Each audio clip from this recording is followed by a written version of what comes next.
Greetings, meine Liebchens, und welcome once again back to Randy's Beer Garden. So far, so good. In here, our Year of the Lord 2024. I've been feeling like celebrating a little bit on my own here on this channel because these holidays have been truly crushing in retail.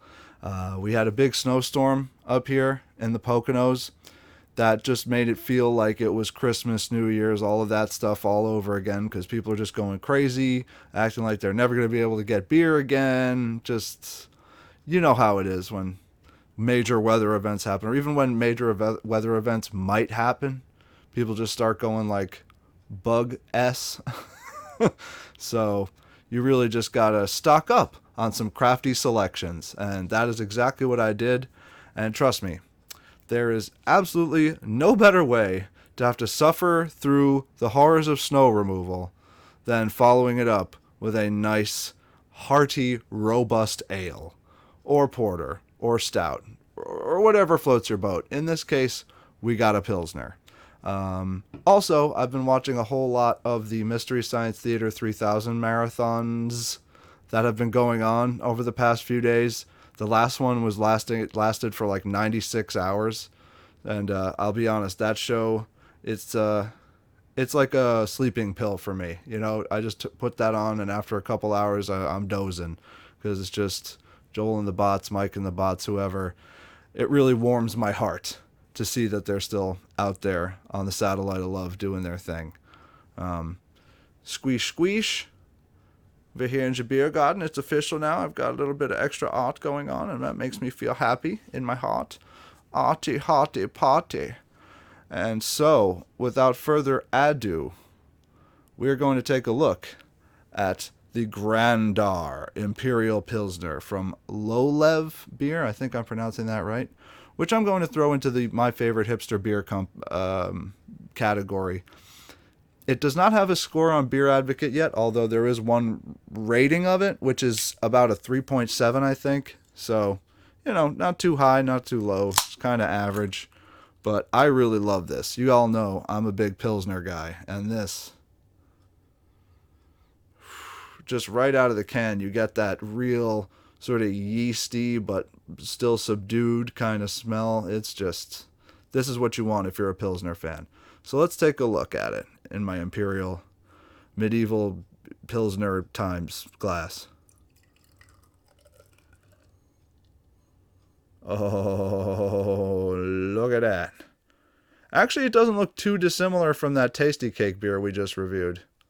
But just clearer with, I would say, a more vigorous carbonation presence.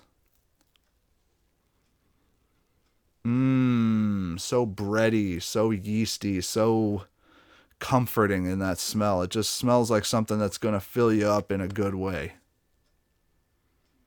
It's going to make your belly full.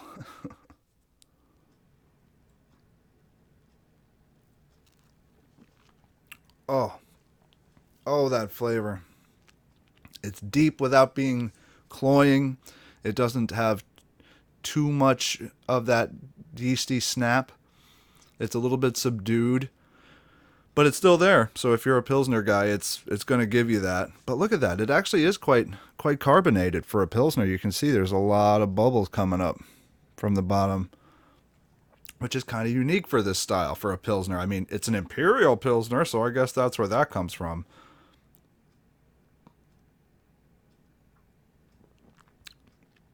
Oh, it's that warming, bready flavor that's just, it's put near perfect if you're a Pilsner head. It really is.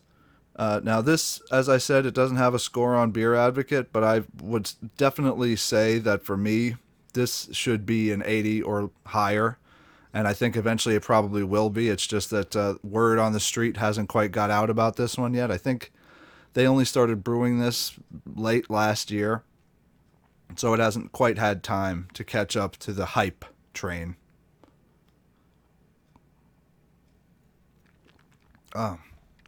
It does such a great job of hiding the alcohol. It is a 6.6% alcohol Pilsner, which is definitely one of the highest I've seen in a Pilsner. It ain't messing around. It ain't playing no games. That's why it's the grandest of Grandars.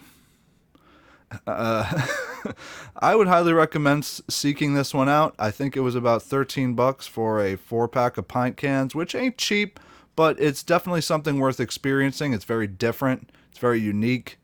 It's cool. It's delicious. It's got really classy can art, so it'll make you look like a fancy pants while you're drinking it.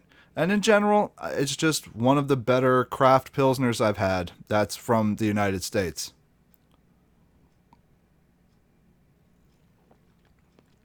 It's really, really something to behold, too. Just looking at it, it's gorgeous. It's a very pretty Pilsner beer. And so, thank you so much, everybody, for joining me here in the beer garden for this little mini celebration with Squeesh Cat returning to the fold. And we'll see you again here in the beer garden. Auf Wiedersehen!